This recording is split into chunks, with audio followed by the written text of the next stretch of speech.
Thank you so much. So, my name is Monique Lewis, and I am the very privileged and proud principal of this amazing institution of learning, Fondren Middle School International Baccalaureate. We are very excited. Thank you. We are very excited to be a part of partnering with our dignitaries and friends and community members, especially our mayor, Mayor Parker, who is here. We're very excited to be a part of serving our community. That is exactly what we're here for. We have anticipated you all's arrival. We know why you're here. We do realize that our city has been in a very unusual situation for this year with a lot of the flooding and the rain. And so we do realize while you're here, and we hope that we have made so far your visit to our campus very, very comfortable. We do want you to know that if you have questions or concerns, we are here to make sure that your needs are met. We have set this building up in a very easy way so that you can have access to the FEMA representatives. I want to personally welcome every community member in this room, every district, every council member. Councilman Green, I know that he's here. I saw him. Thank you so much for being here. We want to welcome every person that is here and who's also on the way, and let you know that we are partners with you. Again, you're at home here at Fondren, and if there are questions or concerns that you might have, please look for us. We're around, and we will guide you and direct you in any way that you might go.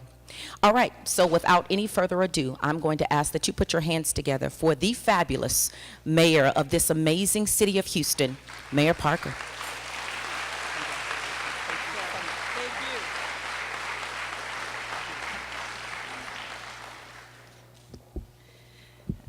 Thank you, Principal Lewis, and really sincerely appreciate HISD opening up Fondren Middle School this evening and Key Middle School tomorrow evening for these currently scheduled two town hall meetings.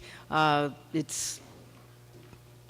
in the neighborhood too. You have been affected. The school has been affected. This is all about coming together as a community. Thank you for opening up the space and for being here with us tonight. I do want to acknowledge the two district council members who actually are most affected by whose districts are most affected by the flooding. Councilmember Cohen and Councilmember Green, who are both here. You two will stand so that folks can see you. I know there's some at-large council members who are in transit. I think Councilmember Bradford may be here. I don't know whether he is here. Are there any other council members here? Don't see anybody yet. And we have representatives. We have Jay Guerrero from Senator Cornyn's office. Thank you. And Mrs. Bessie Swindle from Congressman Al Green's office in the back. Thank y'all for being here. You may have noticed when you came in that we have this set up in two ways. We're going to be speaking in here. I'm going to give you a little bit of an overview. You're going to hear a couple of reports, and then we're able to field questions. But in the cafeteria, we have tables set up. If you have a specific issue, if halfway through what we're doing in here you decide you've heard enough, you just need to go get your questions answered, go over. There's someone staffing right now at the tables next door. The groups, because again, we recognize your time is valuable. We don't want to stick you here if you don't need to be here, but we will stay with you until all your questions are answered. Next door, we have solid waste, we have public works permitting, we have HPD, we have the health department, we have the housing department, we have the Office of Emergency Management, we have a representative of the Better Business Bureau, we have a FEMA table, and we even have the American Red Cross as well. Some of those you'll be hearing from in here, but again, we're in both places, so you're not stuck here hearing information you may not necessarily need. But before I get started, I know this is what everybody wants to hear, and that is that hurricane season officially started last Monday. Yeah. And our annual hurricane workshop is this weekend at the George R. Brown Convention Center. It is free. It is there from 10 until 3. And FEMA representatives will be there at the hurricane workshop to take reports, enter information, as well as here. And we are in the process, they are in the process of standing up some mobile sites to take information, and I know they're going to talk about that a little bit later. But this is your official invitation to attend the hurricane workshop. Since the last hurricane, Hurricane Ike, there are 1 million more people who live in the greater metro Gulf Coast area who have never experienced a hurricane. This was a flooding event associated with an ongoing rainstorm. It's not a hurricane, and we want to make sure that everyone is aware of the additional aspects of hurricanes. The good news about hurricanes is that we can generally see them coming and have a little bit of warning, but the difficulty is that the coastal areas in any size any size hurricane, there would be evacuations from the coastal areas, and there's a lot of information that can be helpful to folks. And so again, George R. Brown Convention Center in downtown Houston, 10 to 3 on Saturday. What we're going to do first, we're going to talk a little bit about what's happened to date. Remember that we've been now in this situation for only 10 days. I know it seems like forever, but really 10 days. What's happened so far, what's going to happen in the next few days, and then what's going to happen over the next several weeks as we go through this. To recap, what we are classifying as this local, the flooding disaster actually began on Saturday, May 23rd, with first wave of really heavy rain and a tornado that touched down in southwest Houston and caused a significant amount of damage, displaced hundreds of people in an apartment complex. I think it had 20-some buildings, 14 buildings were made uninhabitable, and we mobilized and began to move those folks out. Our first responders were there, and a team of volunteers to relocate displaced persons. That weather system continued over the weekend and into Memorial Day. So that's got us there. The rescue portion of what happened from the evening or the night of Memorial Day, when the significant deluge began, streets began to flood, 10:30, depending on what part of town, through the wee hours of the morning. And then the bayous began to back up, or bayous, the small rivers, depending on, again, where you were when that wave hit, largely being driven by flooding upstream. Rain had been falling all across central Texas and moving that way for some time.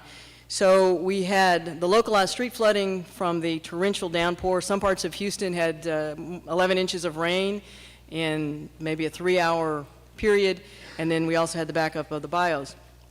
A reminder that as a precautionary measure, many of the school districts, Harris County, the city of Houston, we made a general call for folks to stay home. While it was left up to the private sector whether to close their businesses, the government entities, particularly when the school districts say don't come to work, it causes a cascade, because what that means is that there are many kids who would be unsupervised if employers did not also further the call. But from a government standpoint, and I will tell you that close communication with Judge Emmett, who manages the disaster response for Harris County and the city of Houston, at that point, early Tuesday morning, that we still had many flooded intersections and interstates that were impassable. Large parts of the city, if you weren't in the directly next to one of the bayous, were fairly recovered, but we couldn't have people transiting across the city. We were doing active search and rescue for folks who were trapped in the flood. and we were doing our best to rescue people in harm's way, and in fact, unfortunately, recovering some of those 7 people who died during that period. I gave a disaster declaration which causes certain things to happen in the city. The governor had already made a disaster declaration for other parts of the state. He came in Tuesday afternoon, and he extended that disaster declaration to Harris County. And that's important because in order to have assistance from FEMA, certain things have to happen at the local level, including a request for a disaster declaration from the governor to the federal government. And it's not as if the governor calls the president and says, I want a disaster declaration, and the president says yes or no. The president was talking to me, or the White House was talking to me, the president and the governor actually spoke directly. It is that under federal law defined by Congress, there are certain steps that have to happen and a certain level of damage. So we quickly ascertained that we had hit the level of damage. It moved rather rapidly, and by Friday, the president had formally made a disaster declaration that included Harris County, and FEMA became involved in the process. That was last Friday. We were still in the recovery phase at this point, and just as a factoid, we had 1,400 cars that we had to tow off the freeways, major thoroughfares, feeder roads in order for traffic to move again. So that was part of why we asked people to stay off the roads till we could remove those vehicles. And we also began a damage assessment. Some of you may have seen the press conference we did on that Tuesday afternoon, and we asked people to call 311 if you had damage to your homes. I don't expect anybody to see this. I'm just holding it up because it's available on our website. What we did is that we took the 311 calls, and we made a heat map, basically looking at clusters of 311 calls. So as soon as the water receded, beginning on Wednesday, we could send city inspectors and teams of volunteers in to look for damaged properties and to see if there were still people trapped in their homes. At the same time, we were beginning our FEMA assessment process. There's a slightly different map. Again, it's available to you that shows the actual properties where we have found damage. And to give you an idea, we look at 311. The reports are on a certain street, so we would go to that street, assess the damage, house by house. Primarily, it's a windshield assessment. Although, if we were aware of if it looked the house was in severe shape, or we had any knowledge of someone who was disabled or senior, we would knock on the door, and then we worked our way out based on those 311 calls. Since then, we have again expanded the scope, and we continue to find pockets of flooded houses. But the challenge, and I know you can't see this map out there. Some of you on the front can see there's spots of green, which are the damaged, people reporting damage, and large areas where there is no damage whatsoever. The damage in this storm was very highly localized. This isn't Allison. It's not Ike, where there was wind damage everywhere. It's isolated. We're trying to make sure that we don't miss anybody, and we want to make sure that if you, again, we're still, I hate to say this, 10 days later, and really a week after the severe flooding, if you make sure you check on your neighbors. If you haven't seen activity in a house near yours and there may be an absentee owner, we need to follow up on that. When the president made his formal acceptance of our disaster request on Friday, certain things triggered. Because we are in the hurricane belt, we have existing debris removal contracts, and we had alerted those companies, and they were ready to roll. So we brought all of our solid waste crews in on Saturday. on an overtime basis and started our crews. By Sunday, we had a number of contracted private crews working for the City of Houston to do debris removal, and our crews will be on mandatory overtime until the debris is picked up. It is, fortunately for local taxpayers, we will be able to get federal reimbursement for the bringing in of those outside crews and the additional work. Again, if you do have damage and a city assessor has not contacted you in some way, please call 311 and make sure we know that. That does not mean that you are registered with FEMA. It is simply our way of checking on our people, but we're still using that system. What people want to know tonight, and what we're going to try to address, is when's the trash pile going to be gone in front of my house? And I'm going to ask you to be patient, but we're moving fairly rapidly. Again, it's dispersed across the city. What are the rules about being able to rebuild and move forward? And is there any possible assistance from FEMA or some other agency? So we're going to move into some of that conversation. First, I'm going to ask Solid Waste Director Harry Hayes to come forward. And now I'm going to, forgive me. This is all going to be conducted in English. I'm going to ask Nelson Aspitia from the Department of Neighborhoods to come forward. If there's anyone here who is Spanish speaking, he's going to direct you to the cafeteria, and this same information will be given over there. Mr. Aspitia. Buenas noches, me llamo Nelson Aspitia y soy un representante también de la ciudad de Houston y les queremos dar una calurosa bienvenida a nuestros amigos hispanohablantes. Lo que la alcaldesa Parker acaba de decir es que este programa tendrá dos porciones. No tienen que quedarse aquí para escuchar esta porción del programa. También hay representantes de otros departamentos como el Departamento de Obras Públicas, el Departamento de Basura, el Departamento de Vecindarios y otras entidades como la Cruz Roja que podrán contestar sus preguntas específicas. Nosotros entendemos que quizás tengan prisa, no puedan quedarse para esta porción, pero en la cafetería tendremos a personas bilingües que podrán contestar todas sus preguntas. Muchas gracias. Let me make a couple of further announcements. You're going to hear from the folks who are sitting up here with me, but in addition, the Public Works Director for the City of Houston, Mr. Dale Rudick, there he is in the back, raise your hand. Stephen Williams, who is the Health Director for the City of Houston, I know is right here. Dennis Starymski, who heads our Homeland Security and Emergency Operations Command,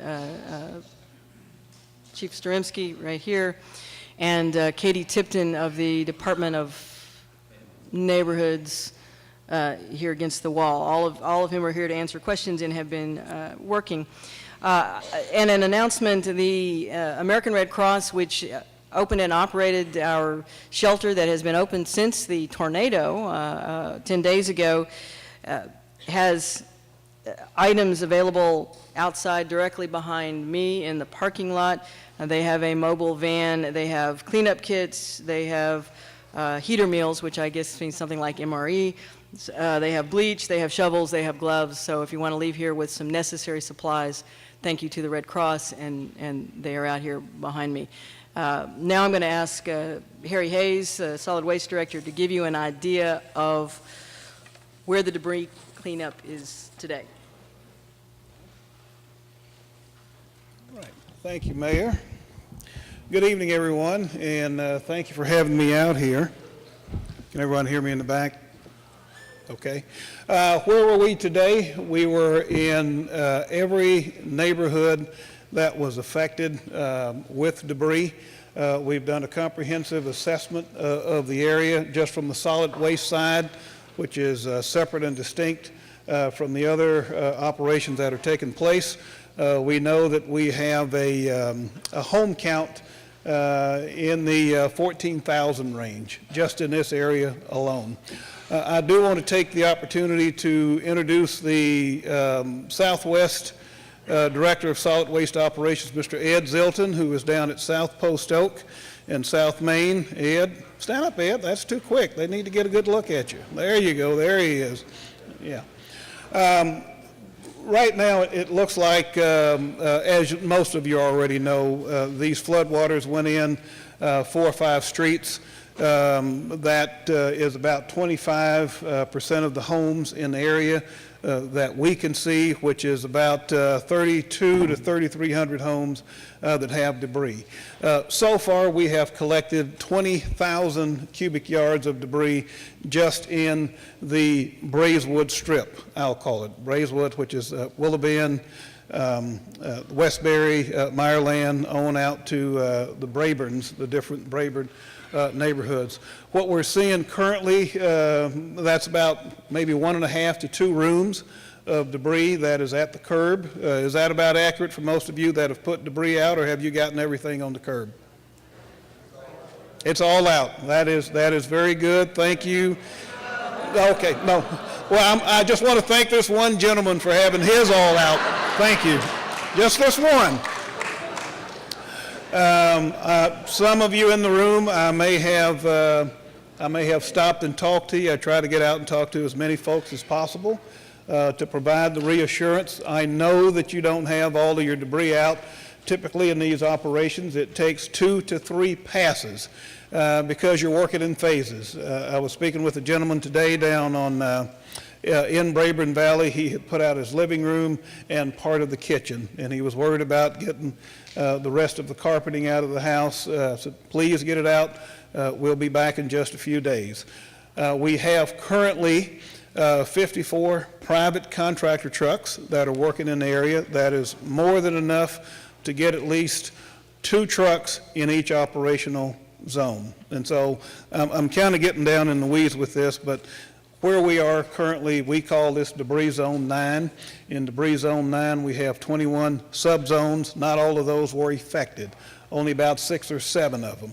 And in those areas that were hardest hit, and I'll go into Meyerland, right against 610 and Braeswood, you're in about 4 or 5 streets, but nearly every home has at least 20 to 40 cubic yards of debris out in front of it, as many of you saw on Braeswood. We had scheduled to have at least 8 trucks into that area. We're going to continue with this type of program. We anticipate we will have completed our first pass by the end of next week. But as the mayor indicated, and as I repeatedly state, if you can get your debris out, if you can take the photographs, many of you have told me that your insurance company is telling you to wait until they get there. Please insist that you get that material out, because there are health issues which Director Williams from the health department and his team could speak with you about at their table in the back. It really helps our work the quicker you get your material to the curb. If you have any type of property damage that may occur, a mailbox or something like that, please call 311 and report that. For those of you that are neighborhood leaders or individuals who had cars flooded and you can have them moved, that will really help us to get to that debris. If you have a private contractor that is coming in and you see a truck a couple of street overs, please have that contractor move so that we can get to that debris and make a collection. It is my intention to daily post a map on the solid waste website to give you an update as to the number of trucks that are working in your specific area. Please look for that by Friday or Saturday. We'll have that up and running. And I don't know if we're going to do on questions later. Okay, later. So if you have questions, we've got plenty of folks here. We have information in the back for you. And as the mayor indicated, please check on your neighbor if you haven't seen them or if they need help. We want to get this material away from you as quickly as we can so that we can get life back to normal. Thank you very much.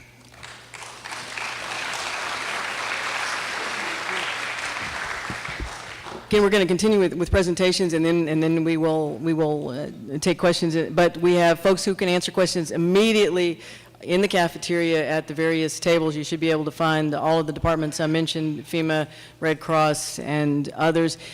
Harry skipped past this fairly quickly. It was somewhat of an unexpected problem in some areas. Apparently insurance adjusters were out in a hurry, and cleanup trucks were out in the street, and we actually haven't been able to get to some of the debris because there were, when our trucks either couldn't get down the streets, or when they were going through, there were flooded out vehicles or cleaning trucks parked in front of it. I've also noticed that if you pile it up under your trees, so if you have trees close to the curb, we'll get it, but we're not going to get it quite as fast because we can't get the big grappler trucks in under the trees. It's got to be manhandled out. So again, that slows it a little bit. Solid waste is still picking up on their normal runs across the city. So all of these private contracting crews are specific to this. We have extra solid waste crews that are working on this, but the normal trash pickup is happening across the city as well. And so a little patience would be appreciated. There will be multiple passes. It's probably going to be, I don't want to say this and say, oh, well, you think you have plenty of time to get the trash out or the debris out to the curb, but we're probably looking at a couple of weeks and maybe more toward the end of June before the final pass happens. We're not rushing folks, but it'll be in multiple phases. One of the things that started with the tornado, where we had to mobilize volunteers and set up a shelter for folks that had no other place to house. We've used a lot of volunteers. We've had a lot of folks who've done what I would call ad hoc volunteering. Neighbors helping neighbors, churches working with their parishioners, different groups, companies going out in certain neighborhoods looking for folks to help. There is actually a coordinated volunteer effort, and that has been under the auspices of the Housing and Community Development Department of the City of Houston. I want Mr. Neil Ratcliffe, who is the head of the department, to briefly tell you how to connect into the volunteer activities that are already underway, and to thank him for the work he's been doing. And he's also available to answer questions if there are longer-term housing issues. Neil?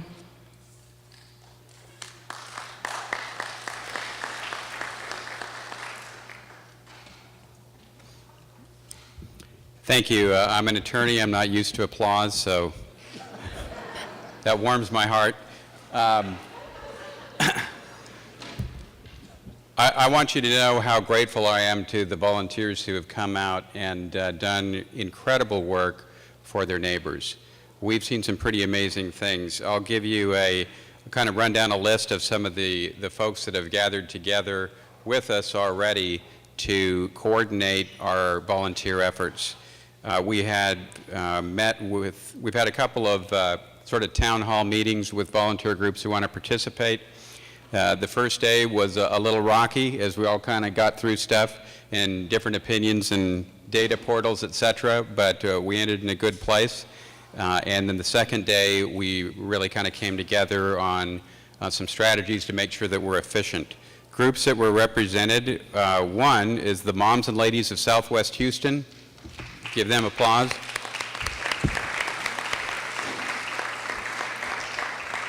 I didn't know anything about this group. It's a massive 2,000 mom Facebook group. It's amazing. The representatives from the Westbury Baptist Methodist Church, the Church of Jesus Christ of Latter-day Saints, the Jersey Village Baptist Church, Whitney Bank, Nakama Jewish Response to Disaster, All Hands Volunteers, Houston Habitat for Humanity, Rebuilding Together Houston, and the Houston Community Tool Bank. So very briefly, what Mayor Parker has asked me to do is just to provide good information that the city has that can help volunteer organizations who want to help their neighbors do that more effectively. This initiative is not about controlling what churches or volunteer groups want to do. We want you to all go out and do what you do best, which is get out there and help one another. What we're trying to help you do is avoid duplicative efforts and to give you better information to help you find people in need, particularly the elderly, the disabled, and other vulnerable citizens who may otherwise get overlooked. And I can tell you, with the volunteers that have been out, we have found a lot of people that really may have gone overlooked and not received help if their neighbors hadn't got out and looked for them. In conclusion, one of the things that we are doing is, when we got together in our first meeting, we found that there were about 3 different databases that people had generated from different volunteer groups going different directions. Other folks had spreadsheet information of neighborhood canvassing. So we found out that after Hurricane Sandy, there was a it's sort of a database program set up that allowed folks organizing volunteers to bring together over 30,000 volunteers from over 100 organizations to clean up over 5,000 homes in a kind of Craigslist online collaborative model. We also found that the guy who wrote that software was in Wimberley, Texas.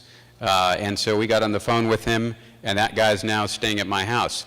And he came down. He's a nonprofit. The software is open source, so it's free, and he's cranking through the data. For those of you who asked me earlier, we put everybody's databases together. He's about 60% of the way through that, was up very late last night and hit it really early this morning, and we hope to have all that data combined by the close of business tomorrow so we can give you better information. If you want to participate, you have a volunteer group, go to crisiscleanup.org, and it's very simple. And this is not for people who need a house cleaned. This is for organizations that want to pool their data so that they can see what each other are doing and work in a more efficient manner. So crisiscleanup.org, it takes you about 5 minutes to sign up as an organization. Thank you very much, and again, I really, really appreciate all the good work you folks are doing. Again, we're going to give you a lot of information in a hurry, and we're going to answer any of your questions. We are set up across in the auditorium, crisiscleanup.org, and a lot of groups stepped up, but I have to say that I want to give a particular shout out to the Church of Jesus Christ of Latter-day Saints. More volunteers from more local volunteers from the LDS Church than anywhere, and they've worked very incredibly well organized and done a great job for us. In addition, a lot of folks have asked about, there are a lot of people, low income, disabled and seniors who don't have insurance that may have the ability to be helped by FEMA dollars, but there are a lot of other needs as well. Through the Greater Houston Community Foundation, which is an existing charity, which is a component of the City of Houston, but privately, it serves city purposes, but this will be a separate fund dedicated to recovery from this flood. By tomorrow, the Greater Houston Community Foundation will be up and accepting donations. I've heard from a lot of folks who want to make donations, a lot of companies who want to make donations.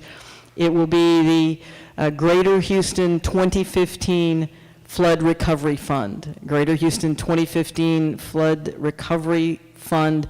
You'll find a link by tomorrow off the city's website, or you can go to the Greater Houston Community Foundation. Next person you're going to hear from, we're going to talk a little bit about permitting, but just as a gratuitous comment, those of us who live here know that about 3 days after a rain, what happens? Mosquitoes. So I called County Commissioner Steve Raddick earlier today. Is one of those things I woke up in the middle of the night and said, oh, we need to do something about that. City of Houston does not spray for mosquitoes. We don't own mosquito trucks, don't call me. But I called Commissioner Raddick. He is mobilizing tonight. I asked him to, between his efforts and working with mosquito control, to target those areas the mosquitoes are going to be citywide, but we are targeting, particularly right now, tonight, he's going to be in Marland, Braeswood, areas where you're cleaning out your houses, you got the windows and doors open, and those mosquitoes are going to be hatching like crazy over the next week. We'll do our best to keep them knocked down, but look for the fogging trucks, and if you see Commissioner Raddick, thank him for quickly mobilizing on that. Okay, permitting. You hauled the trash out. You want to fix what you have. You want to rebuild. There has been a lot of misinformation and partial information disseminated around the city. We still want you to, we don't waive, just because it's an emergency, we don't waive permits. We want safe construction. We want to make sure that that process works smoothly for you, but all of our existing permitting processes are in place. I have, however, authorized whatever overtime we need so that hopefully we can process all your permitting requests timely. I'm going to ask Mark Lathan of the City of Houston's Public Works Department Permitting Division to give you the broad overview, and then recognizing that if you have specific questions about your property, we're not going to answer them here tonight. You can get more of your questions answered in the auditorium or in the cafeteria, and some of this will be on a property-by-property basis, but Mark's going to give you the broad overview.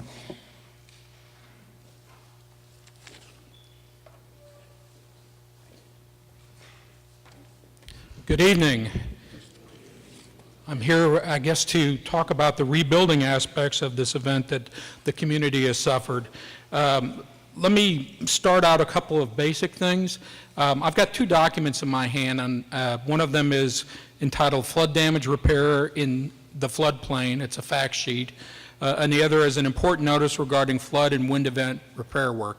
These are available out in the cafeteria. I would suggest you pick them up. It's our attempt to try to provide you information that you can use as you try to make your way through the permitting process. Let me start out and try to do this as quickly as I can. I am joined this evening by a number of folks from our Building Code Enforcement, City Engineer, Floodplain Management Office. They are all over in the cafeteria, and so if you need questions answered, please, please, please engage one of them before you go home tonight, and at least make contact with them.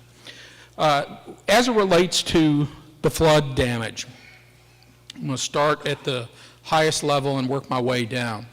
If you are if you are not in a mapped 100-year floodplain or floodway on the FEMA flood insurance maps for Harris County and City of Houston, then there is a very separate process for permitting that you need to do.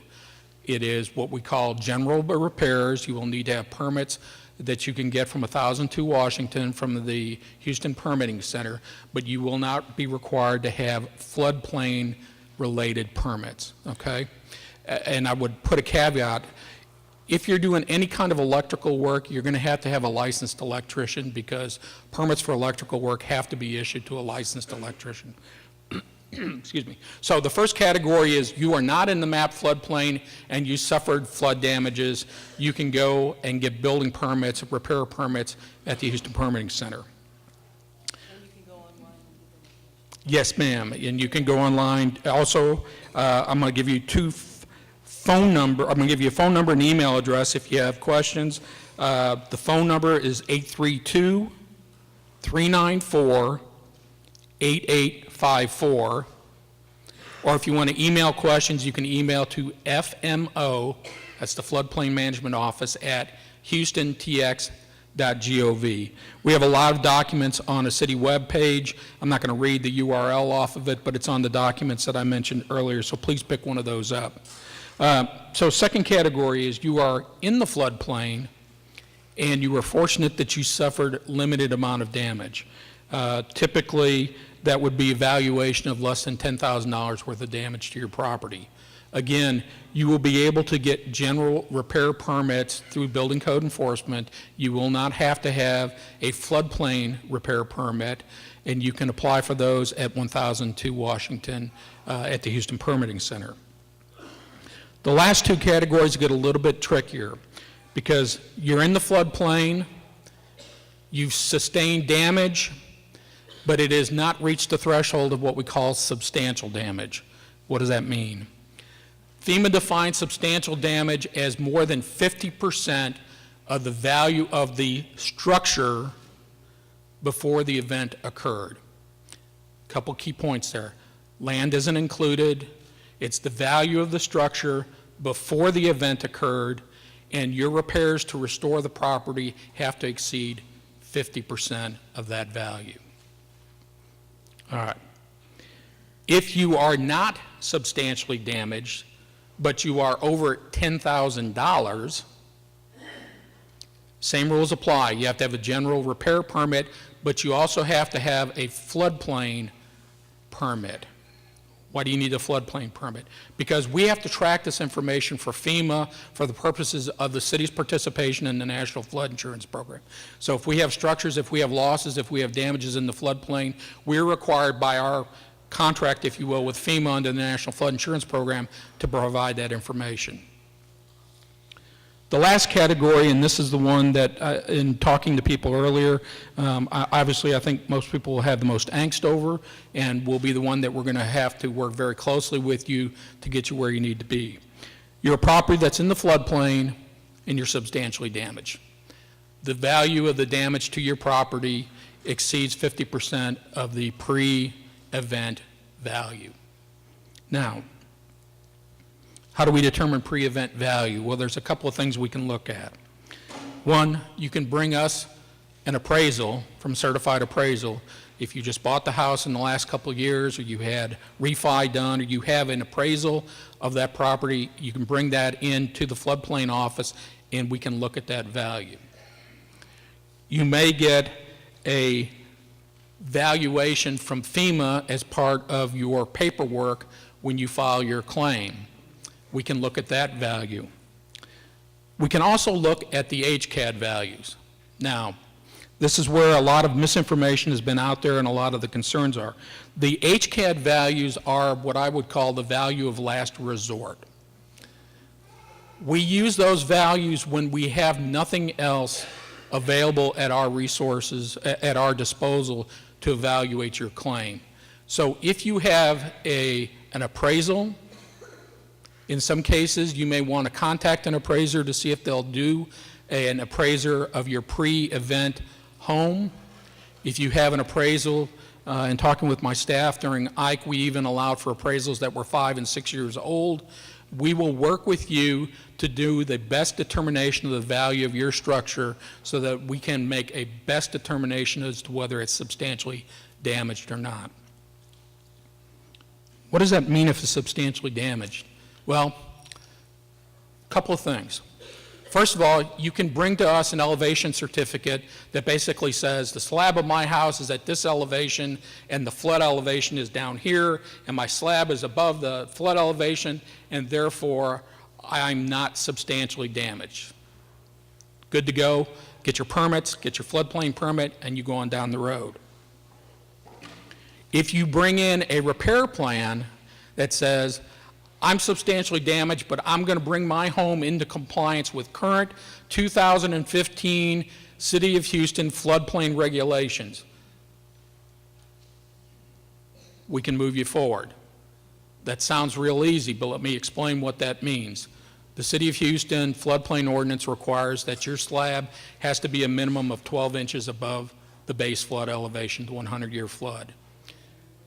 If you're below that elevation, there are limits to what you can do to raise that slab. There are options out there. They have done things in Galveston County, League City with raising slabs, but if you bring us a proposal to address that and bring your property up to standards, we will work with you to get a permit. You can appeal the determination of substantial damage to the floodplain office, and we will reassess it and relook at it. Again, if you have better, more useful data, accurate appraisals, valuations, we want to see whatever you've got when we make a determination of substantial damage or not. I wish I had better news to tell you than that, but that's the reality when you work in the world of the National Flood Insurance Program. We have representatives here. It was alluded earlier, and I think that will be the case. For those of you who unfortunately are in that last category, we are probably going to have to work with you on a case-by-case basis to see what resources we can bring to bear to help you get properly permitted. We can't guarantee that at the end of the day we're going to be able to make it all correct, but I assure you we will look at all the options and all the opportunities that FEMA allows us to consider to get you back into your homes and get your lives restored. And with that, I thank you. And again, there'll be more questions and answers, I think, afterwards. Is that right, Mayor? And there are people over in the auditorium. Thank you.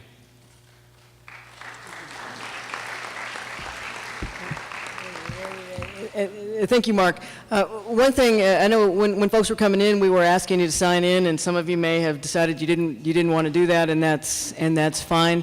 But a lot of the information we're talking about today, we have been pushing out through something we call CitizensNet, and that is the city's email notification network, CitizensNet. If you are so inclined, please sign in so that we can capture your email address, and we don't spam you, we don't advertise to you, but we do send out emergency information and useful information to citizens. The last, I'm going to invite our FEMA representative up, the FEMA branch director, Mr. Gerard Stoller. But before I get there, one of the booths we have over in the cafeteria is the Houston Police Department, and one of the concerns that I've heard from folks is, people coming door to door and asking for information. All FEMA and city disaster services are free of charge. All City of Houston and FEMA disaster services are free of charge. No one is ever going to come up to you and ask you for your social security number, a bank account information, either in person or by phone, unless you personally have called FEMA to register. Unfortunately, while disasters bring out the best in our community, they also bring out some of the worst in our community. And if you suspect that someone is attempting to scam you or gouge you, because since this isn't a formal disaster area, the State Attorney General's office would be investigating any type of price gouging. It is illegal, and they are very aggressive about the prosecution.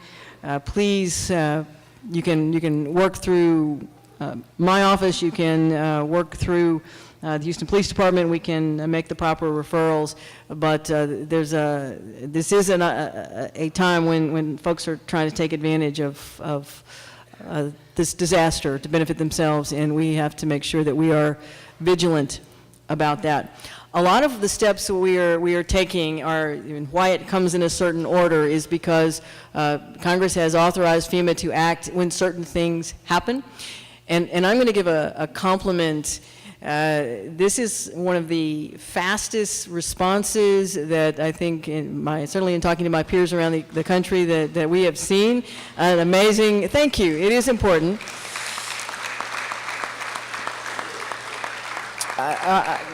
Our first responders down here did a phenomenal job in the immediate aftermath of the event, and the city staff has been doing a great job, but FEMA was talking to us before the official declaration came. They were ready to move, and I believe that we're ready to make an announcement of where the mobile locations are going to be and some other important things. So now, please welcome FEMA Branch Director, Mr. Gerard Stoller.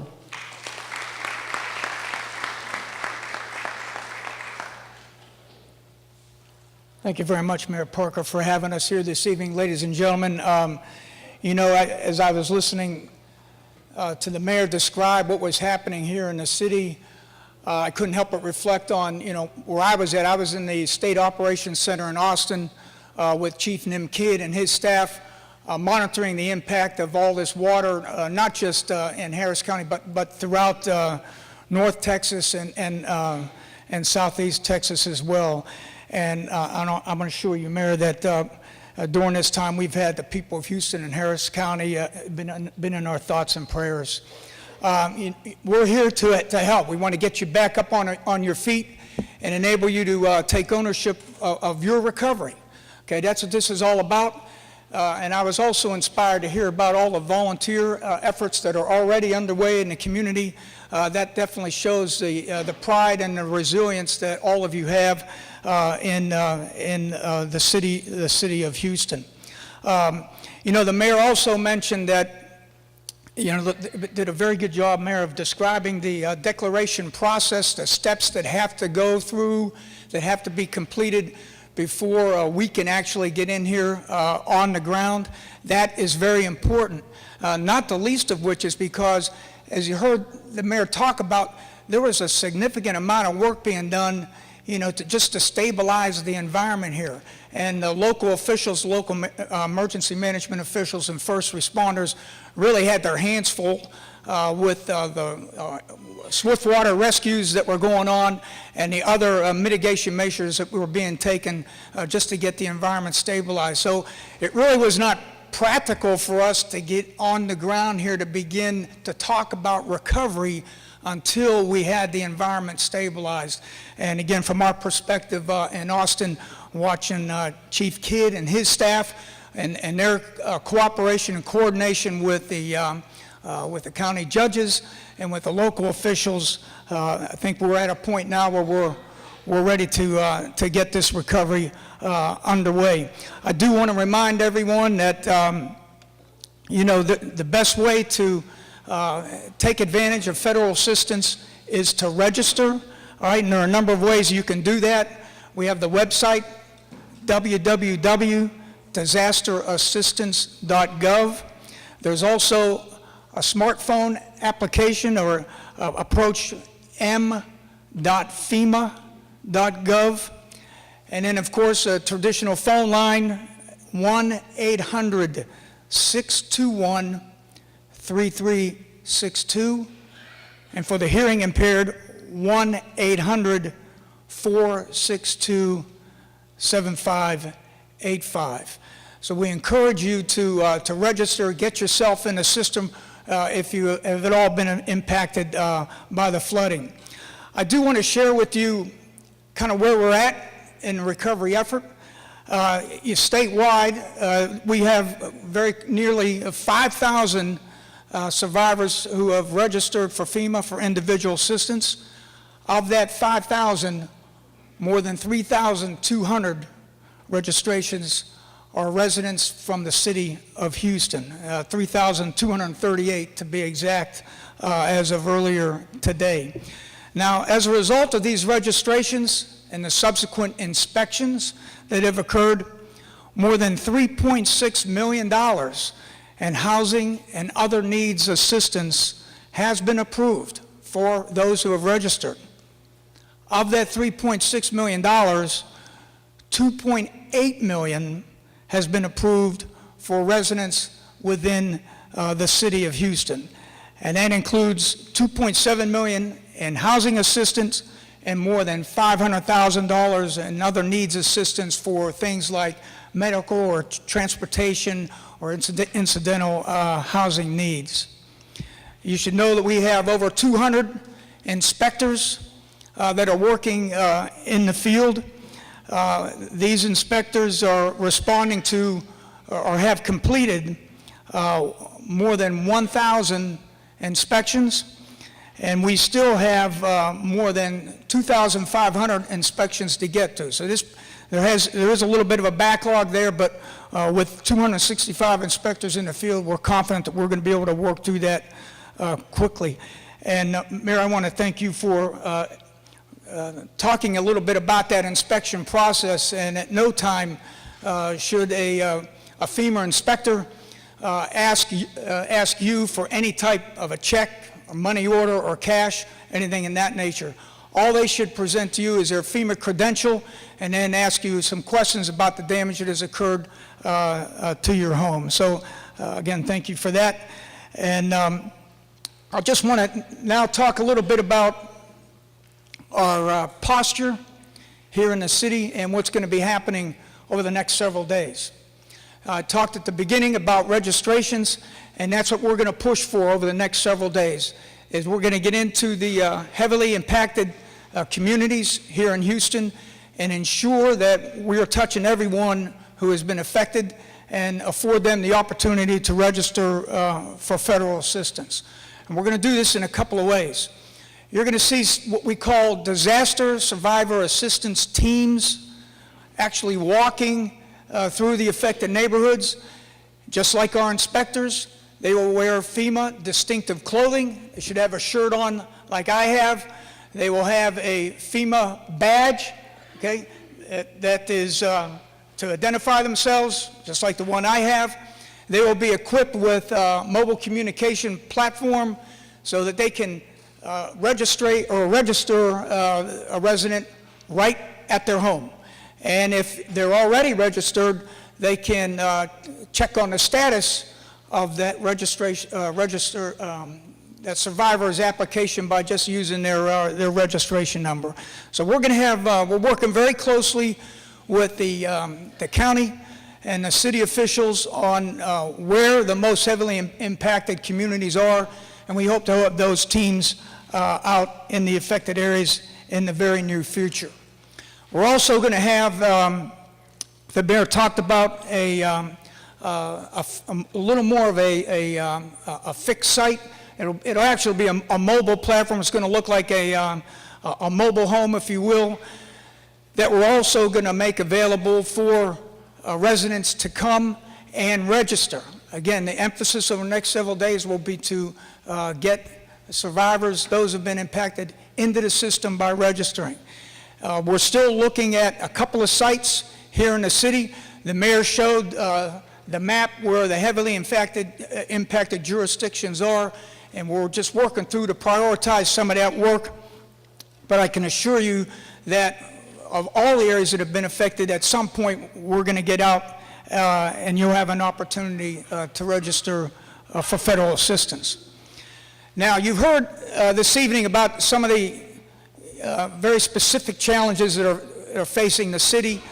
We heard a lot about the flood insurance issues and the substantial damage concerns. Those are very discrete cases. We understand that. And as I get a better handle on the scale and scope of that problem, I'm in the process of getting subject matter experts brought down into the city of Houston. And at a point in the not too distant future, we hope to have another more fixed facility set up where we can do a little more comprehensive case management with each resident on their unique and specific needs. So I know that many of you out here right now have some very specific questions. I do have subject matter experts in the building. Many of them are in the cafeteria right now, I think, talking with some of the folks who have been attending here. But I want to assure you that we're going to do everything we can to answer your questions, get you as quick a response as possible. If we don't have the complete answer, we at least owe you an explanation of what the next step is going to be and when you should hear from us. So again, Mayor, I want to thank you for having us here tonight. We look forward to, again, collaborating with your staff, and we'll be putting out some more information in the very near future about where you can expect to see some of our foot mobile teams or disaster survivor assistance teams, and where that mobile registration intake center will be. And also, as was mentioned, we'll be at the hurricane workshop this Saturday as well. So thank you very much.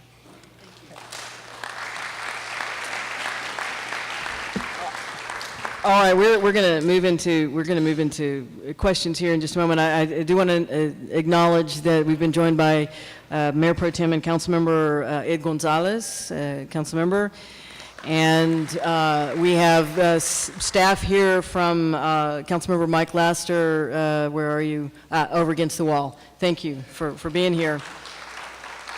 And the only person at the table that I'm not actually going to call up, but she's here to answer questions.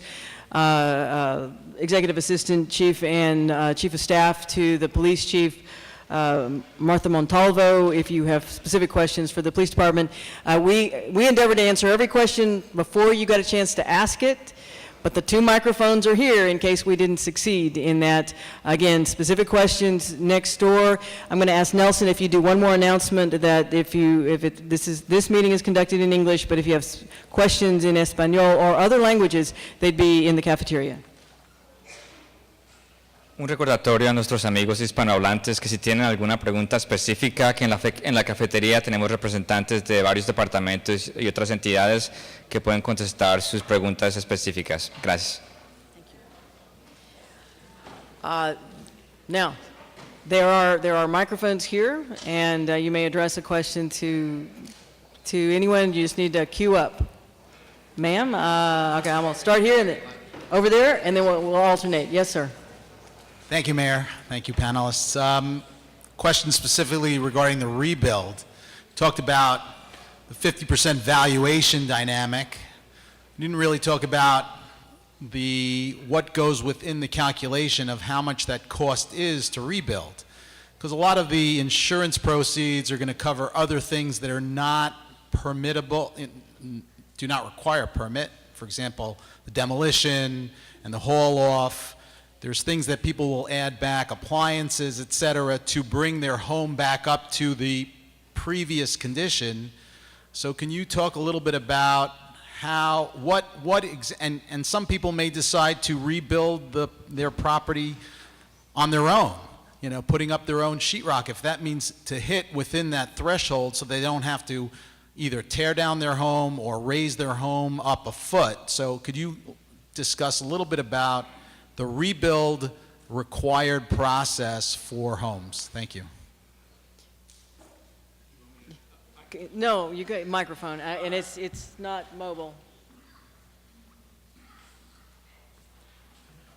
Yes, sir.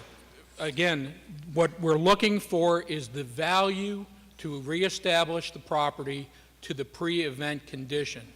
There are standards for calculating the cost of drywall, sheetrock, etc. You can bring us estimates that you provide from contractors, but put it plainly, you can't lowball the cost estimate to try to stay within the boundaries. FEMA won't allow that to happen. There are checks and balances on that. That's why we ask that you come in and you meet with the individuals. If you had your insurance adjuster and you want to get that information to us, we will certainly work with you. But it is not the intent to subvert the process by trying to either do multiple phases of work that would keep you under $10,000 or that you would do work or have donated work, because FEMA is, under the National Flood Insurance Program, they are insuring the asset and the value of that asset. Thank you. Thank you. Yeah. Yes, ma'am. Well, my question is also about the permitting, because everything else is running very clearly, but the permit process, my home has been gutted, the damage is substantial. How many months will we wait to find out what comes next? I have a contractor who's ready to... The permitting department is open every day. That contractor needs to get down there and start pulling permits. And it's a matter of how fast he gets down there. And again, it's the normal permitting process, but depending on the amount of damage, it may throw you into a more substantial review. But that's all within the city's permit department. We're not having to run between FEMA and the city permitting department. No, ma'am. Okay. If you could clarify that on your website so that we don't have to go through layers of searches to get to the information, that would be wonderful. Duly noted. Our intent is to get the information out. The Houston Permitting Center is located at 1002 Washington, right next to the Amtrak station. I've been there. If you have a contractor, the first thing that you're going to need to do before you can get permits, if you are in the floodplain, is we've got to determine what is the pre-event value of your home. If you're not in the 100-year floodplain, I according to the am. most recent map, Yeah. you don't have to worry about that, but you still have to pull the permits. Right. Okay. But that's the first thing we're going to be looking for, is what is the pre-event value. If the HCAD value works, we can consider that and we can process your paperwork. If you need to have an independent appraisal done, we'll work with you and do that. But that's where we have to start with, because if you are substantially damaged, it puts you into another process.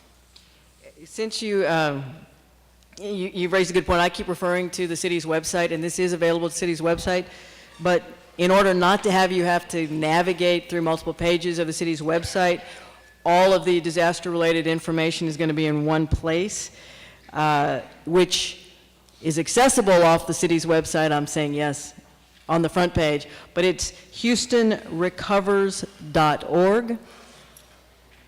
HoustonRecovers.org.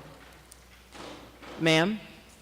Yes, my question is for people that live in apartment complexes. Now, I spoke with my apartment complex to see if there's any way that I can move to another unit that's not affected. You know, I have like infestation of gnats and an awful smell. I know they need to come in and, you know, maybe remove sheetrock or something. Like, who do we call? So if you've got problems in terms of the habitability of your apartment, Yes. okay, that really would be more of a code enforcement function through Public Works, right? Okay, here is, we're not going to pass the buck here. If it's uninhabitable, then we have resources available for relocation, and there's a FEMA process for that. If they're just not responding to the satisfaction of the tenants, that is a code enforcement issue, and if you would go across to the cafeteria and give us the address, and we'll pay them a visit and push them along a little bit. Okay, thank you. And let me, may I add to that? Yes. So, and I certainly wasn't trying to pass the buck, but our department has help for folks who need to get into different housing, right? So if you call my office, we can have you sit down with a housing counselor. They can help in a variety of ways. Depending on income, it's for folks who are at lower, moderate income levels. We can help with deposits, first and last month's rent, and other assistance, including helping to find another apartment. So let me give you that number. It's 832-394-6282. That's Housing and Community Development. Does that help? Yes, thank you. Thank you.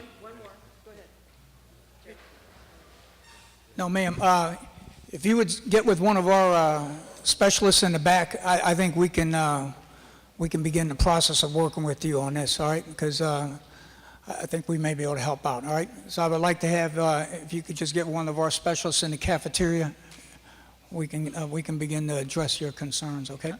But a general conversation about, well, no, housing assistance, but non-owner occupied properties, what happens to folks?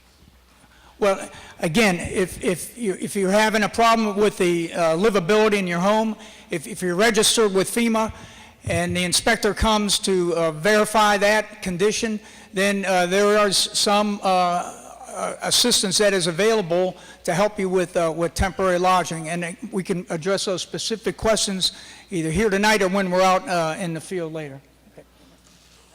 But again, if it's a landlord problem, and we've had a few of those, that is a building inspection issue, and you can contact the mayor's office, you can contact the Department of Neighborhoods, our Citizens Assistance Office, and we'll get the inspectors out and see if we can help the landlords along. Sir. Thank you for being here, Mayor. I've got a question. We live at Heather Glen and South Rice. I see a big sign that says the city is spending $7 million over the past year and a half. You've plowed our streets, you've put in these huge pipes. It didn't work. I hope you get your money back.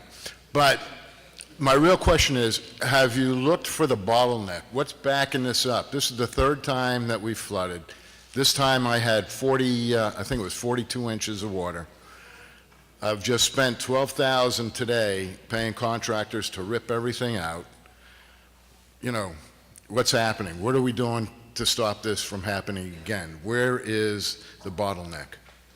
there are multiple issues, and we are getting our money's worth. And in fact, there's been $300 million spent in the Braze Bio watershed since Tropical Storm Allison. And the reason that the Texas Medical Center, which is a multi-billion-dollar asset for the city of Houston, wasn't underwater, it's because we've done flood mitigation. It started at the East End and has been working its way back. That is actually not a city of, the major flood control work is actually done by Harris County Flood Control and the Army Corps of Engineers, but they have been marching west, and that project is ongoing. There's probably another decade worth of work, but I'll be frank with you. You get 11 inches of rain anywhere in the city of Houston, it's going to flood.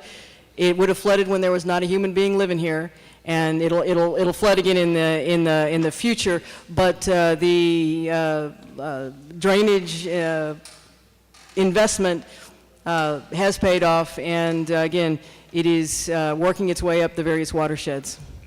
Well, this is the worst we've seen, and it feels like you've turned our neighborhood into a retention pond.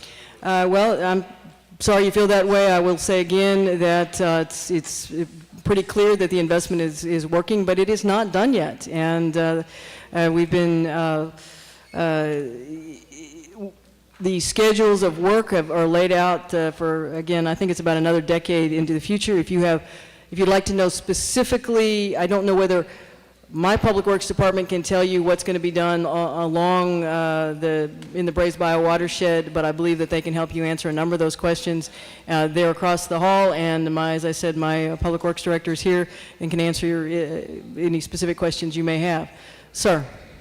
Pardon my laryngitis, but every phone book in my house was destroyed. Is there any quickie way to get new phone books? And second, what agency could you recap is it that we go to if you feel like you're being pressured, gouged, or scammed? And third, is there any agency in the city of Houston to help me find a new home to purchase in a less flood-prone area? Thank you. Well, we don't do real estate advice, but I know there's some realtors in the room who might be happy to talk to you about that. If you call the phone company, whoever provides your phone service, I would assume AT&T, I believe you could get new phone books. And as I said earlier, it is the state attorney general who prosecutes price gouging and scamming that takes place in the wake of a disaster. But I would also, I believe that the Better Business Bureau is set up in the cafeteria as well. If the best advice is to check with the Better Business Bureau when you begin to look for a contractor to work on your property. And thank you for being here, sir. Thank you for the information. Sir? Yeah, thank you, Mayor and panel, for listening to us tonight. Regarding disposal of debris from the flood, I'm dropping off loads. I'm do-it-yourselfer, so taking loads over to your solid waste drop-off at 59 in Beltway 8, 59 South. I was informed that there's a limit of 4 visits that you can have there. And I think under these conditions, hopefully you can inform the people who run the organizations or the stations to allow some exceptions for a period of time. We appreciate you taking your stuff, so we don't have to pick it up. Yeah, I don't want that mess in my front yard. It's the pickup is even ridiculous. And I know you're doing a good job, but it tears up my landscaping and sprinkler system. We have some temporaries who may not have that message. Last week we removed that limit because we know that some of our constituents will want to get out and do some of this work, so there is no limit. Well, the lady I ran into today. It'll be fixed immediately. It'll be fixed tonight. Yeah, if you'll tell us which depository, and he'll make Southwest. Okay. Yeah. We got it. Okay. Thank you. That's That's a 59 in good Beltway point. 8. Thank you. No, that's part of the emergency declaration. Certain things I can do, certain things the governor can do, certain things the president can do. I can make sure you can get in those waste depositories. Sir. Regarding the 50% rule that you have for substantial loss, you're assessing that of either whether one of the multiple options of value, but on the repair part, as opposed to using the NFIP adjuster's amount, you're using the contractor amount, from what I understand, what I got from the information from there. So as far as the value that you're putting for the equation of the 50%, contractors inherently can vary. And right now, with the amount of damage there is, material is hard to come by, therefore it's going to be more expensive. Why is it that you're using a contractor amount as opposed to someone who is certified to do appraisals as far as an adjuster, an insurance adjuster? Again, I'm going to have someone, Mark Lathan, come up, but specific questions about your situation should be addressed to the experts directly. Come on up, Mark. Typically we start with the contractor because that's what you bring to us, is the contractor's estimate. We will work with whatever estimate you have, but keep in mind, the values that you bring to us is what you're expecting for reimbursement for insurance purposes. And so we do validations of estimates to account for what you just described. We see prices rise and fall after events like this. And so we do validations with different criteria to make sure that the estimate is a reasonable estimate to do that. So if you've been told differently than that, please visit with staff and we'll make sure that we get with you on that. That's what they told us. Okay. In the other room. Okay. If you want to catch That me is over staff. there, we can have that conversation. A reminder that we're going to be doing this again tomorrow night at Key Middle School over on the north side as we continue to have conversations with Houstonians. Yes, ma'am. Thank you, Mayor. I live in an apartment complex right up the street. And we've been given until Sunday to evacuate our apartments. I don't know where in Houston that we could go, as many people of us that has been affected. Okay. Department of Neighborhoods, are you across the street? I mean, across the street. Are you over in the cafeteria? Yes. Go to the Department of Neighborhoods table, and we will work with you on. We have relocation assistance. We can work with you to get that done. But we'd also like to be able to follow up with the apartment complex. If they cannot use a disaster that doesn't substantially damage and make a unit uninhabitable just to get rid of tenants. Well, and so what we need to do is get the exact location and the circumstances so we can follow up from a legal standpoint. And in fact, there's a gentleman from the Department of Neighborhoods is standing behind you. Okay, that's basically what they're saying. They're saying because the lease and the Texas law that we have to move out by the 7th. If the flood has rendered it your actual unit uninhabitable, that is what it is. But they can't just push you out of a perfectly good unit. Well, there's Would you allow us here tonight that we know we're getting pushed. If you'll allow us to I'm work with sorry. your particular, that's fine. I'm not trying to cut you off. If you'll allow us to work with your particular circumstance, we can assist. Yeah. What apartment complex is it? Boardwalk Apartments. Okay. Oh, let's call them out. Go ahead. I don't have a problem. I don't have a problem. Yeah. No. We've had very good conversations with the management there. I can talk to you offline about what can and can't be done. For those of you who may be in similar situations, if an apartment is damaged to the point where it's not habitable and the owner has to renovate it, then there may be circumstances under which they can legally ask you to find another apartment. And I know that can be a huge hardship. We have folks that we actually sent to the Boardwalk apartment complex, I believe today, to meet with families out there and to help them understand what kind of options we have. So I can talk to you offline, and we'll do whatever we can to help you. I really was. We're not trying to call out different properties. I was asking not. But we happen to be out there today. We are aware of the problems. Let us follow up with you here tonight. Ma'am. Hi. This is not my first rodeo, and having done this at Allison, in terms of the 50% rule, what happened to, most of the people who flooded are in original homes built in the 50s and the 60s, and in terms of taxes, my land is worth more than my home.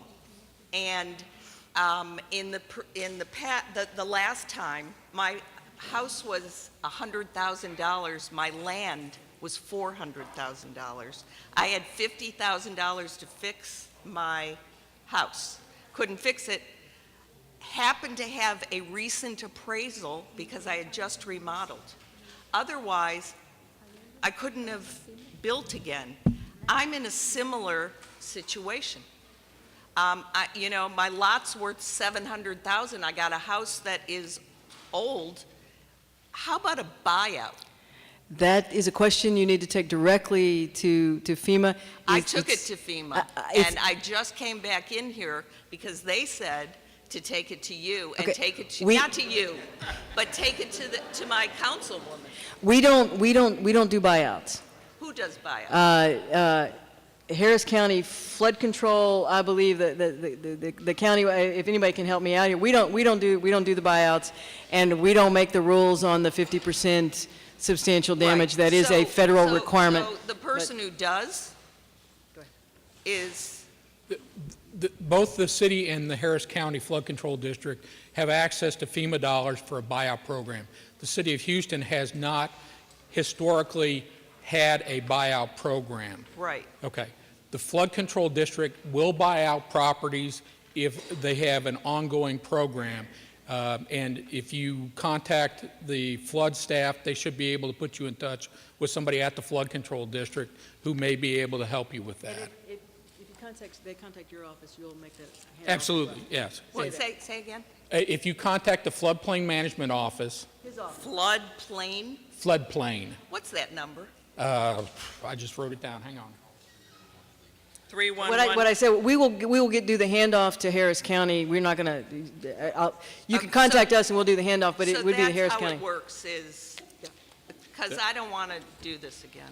Nothing personal. Hang on, here's the number.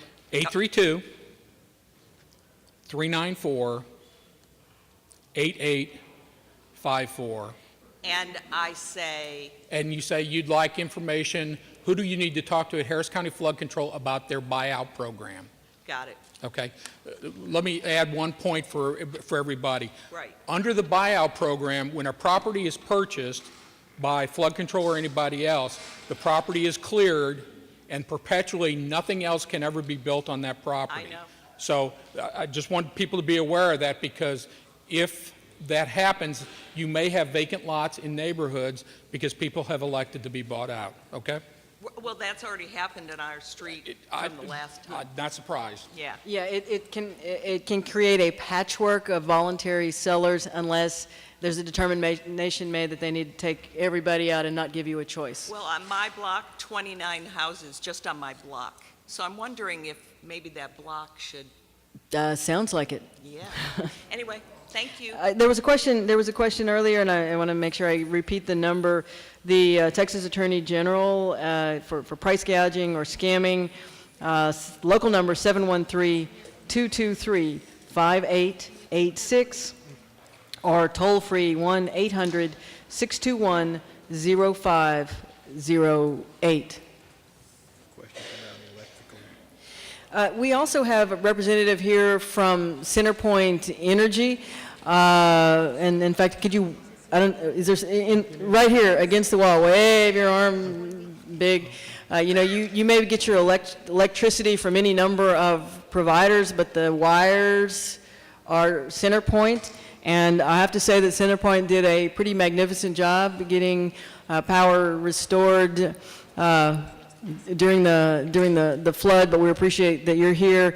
And if you're still having any kind of power issues, please talk to CenterPoint. And thank you for slipping me the note that I forgot about that.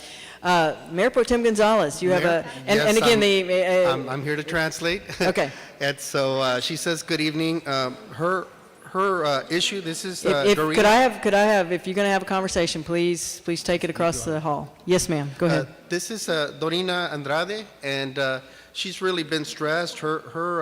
She lives in a condominium complex in the 9400 block of Fondren, and so she was saturated with water, and there hasn't been any repairs, and so the management there is telling her one thing about if she removes her item, she's going to have to pay $400 to their removal company that's doing it. And she's also concerned about removing the stuff before FEMA gets there. She hasn't eaten all day. She has limited money right now because her son just graduates going to University of St. Thomas, and she needs to make the first payment. And her car was also flooded there at the location, so she's without transportation. So that's her issue.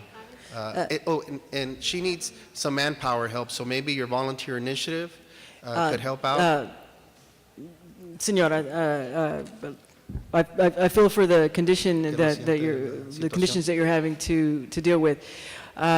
We have folks from the Department of Neighborhoods who can talk to you about, who will help you navigate the process in Espanol.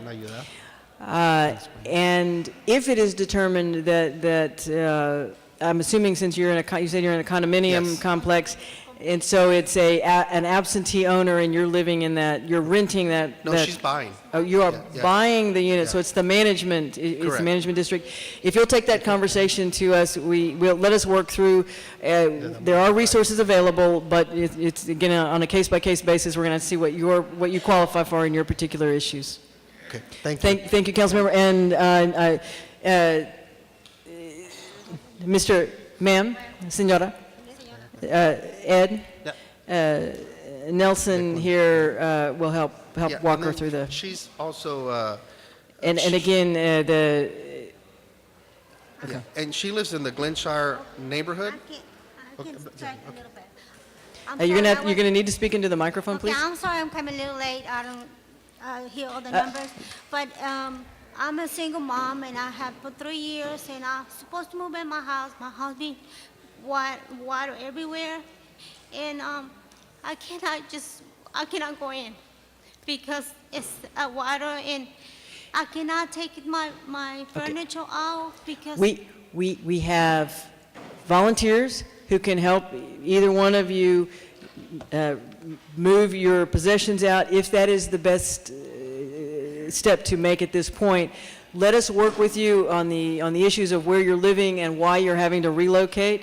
There may be other resources available, but we can walk you through either the relocation, or whether you simply need volunteer help or other types of assistance. Sorry. She lives in a single-family residence in a neighborhood, but her issue is that the homeowners association. She received a letter that she can remove her items out of her house until the trash pickup service can come in 2 Okay. weeks. If you will give me the name of that homeowners association, I'm gonna lean really hard on my emergency declaration. Any homeowners association that tells you can't put your stuff out of your house if you have wet carpet, they will hear from the city of Houston. That is an unsafe condition that they're making you live in. If that's the issue, let us know and we'll start making the phone calls. The city legal department will be happy to place a couple of phone calls. Thank you. Thank you, Mayor Pro Tem. Sir? Thank you, Mayor, and thank you all for coming out. I'm a 35-year resident of Westbury, and when it rains, it pours, and I think for myself and a lot of people in Westbury, they're not, surprised that it floods. What's surprising is the level of flooding because of the lack of infrastructure that's been put in there. I mean, if we could spend $100 million for a toy train, the culverts there are 35 years old, they've sunk, and the openings aren't that great. I mean, that's a few $100s. Why haven't they been replaced? And why aren't some of the bayous in the little tributaries that flow into Willowick, they haven't been dredged? They got weeds growing up because they haven't been dredged in a while. And I think the level of flooding would have been substantially lower. 5 houses down from my house, there's no flooding. Because the water can't flow. And so where's the money being spent? Because those storm culverts aren't that expensive. Dredging doesn't take that much. And it's just shocking that If this was Detroit or Chicago, where I previously lived, where the incompetence in government from waste was at the level that it is up there, but this is probably the richest city in the country outside of Silicon Valley. Where's all that money going for a basic government function like that?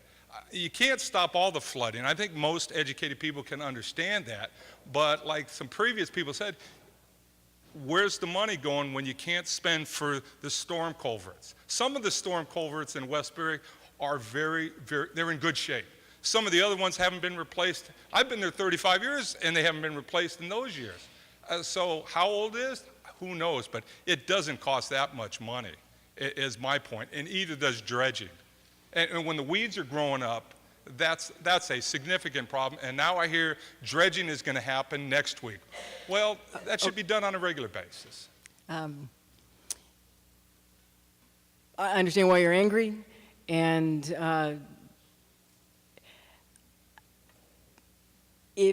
for the inlets, I don't know the answer as to whether that had contributed to flooding in your neighborhood. There are folks here from Public Works. You can give them addresses. I honestly don't know whether that particular inlet. What I do know is that most of the flooding was caused, the structural flooding, because the streets are part of the drainage system. Our streets are going to fill up with water in a heavy rain. They are designed to, but they're designed to fill up with water in order to keep water out of people's homes. That most of the structural flooding happened as the bios backed up, and literally water was being pushed back up through our storm drainage system and coming back out those outlets because there was no place for the water to go in the bios.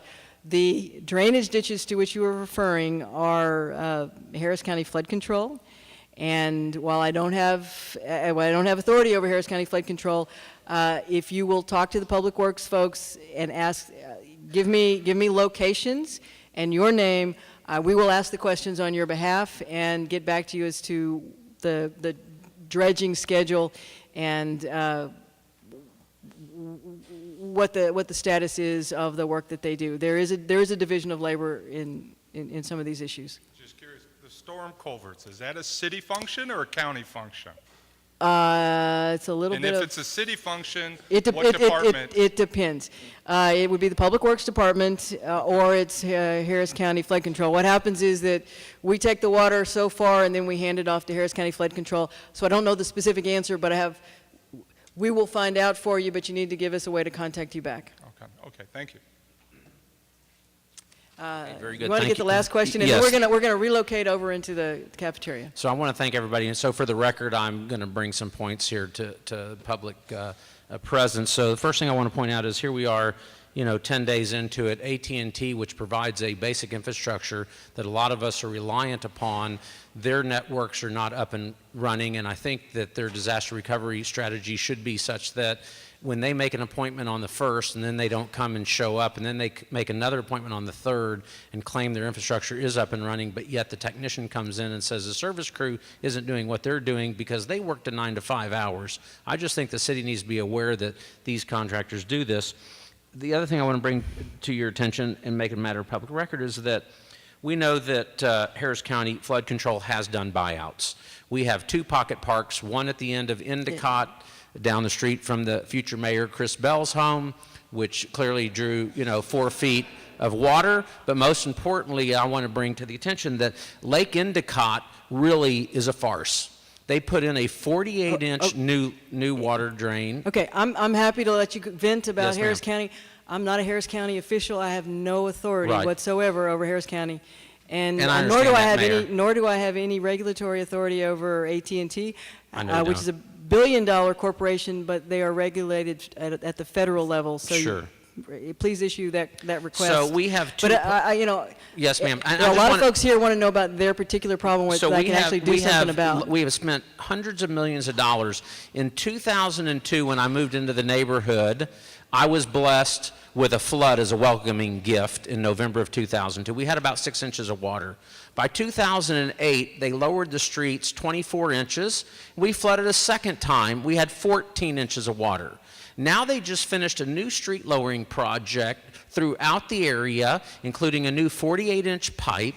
if the city of Houston did it or Harris County Flood Control, whoever the authority was. But this time, I had 44 inches of water Well, you in my can't say home. we're not spending money in your neighborhood. So you're spending the money in the neighborhood, and the water keeps getting deeper. That's my point. But most importantly is If that... if there is a question, sir, because Yes, there, ma'am. there are a lot of folks who have been waiting all evening. So when we engineered that, why didn't we put gate valves on those pipes so the water wouldn't backflow into our neighborhoods? I'd like to ask you, Mayor, to consider removing what I define as the Dowd Street Dam. That's the concrete wall that banks the South Post Oak corridor of that section of Meyerland, because now what we're seeing happen is that water's all rushing in because they've lowered the streets, and that's creating a dam. At Endicott and that section of South Braeswood, they built a beautiful new fence. They put a 12-inch rot board around the base, and not until our neighbors went out and busted those pickets did we start seeing the water rushing to the bayou. I'm sorry, I'm trying to figure out, did someone build an illegal obstruction? Or Well, you might define that as an illegal obstruction. There's a brick I'm wall. Let me sit down, ask the right folks who actually can answer your question. Sit down with a map, describe where you're saying that the natural flow of water has been obstructed, and let us see if there's something that shouldn't be there that we can Smart. remove. That's exactly what I'm asking. The other thing I'd like to ask you, Mayor, is, we imposed this new allocation for this tax that we're all paying on our water bill. Are you talking about the drainage fee? It's not a tax. That's it, the Thank you. drainage fees, yes, ma'am, that extra taxation. How about allocating part of those funds that we all pay towards some relief to the citizens in this area that we've been paying all this tax, and give some of that back to us? Consider that, I'm asking you, please. Okay, do you want an answer? Sure.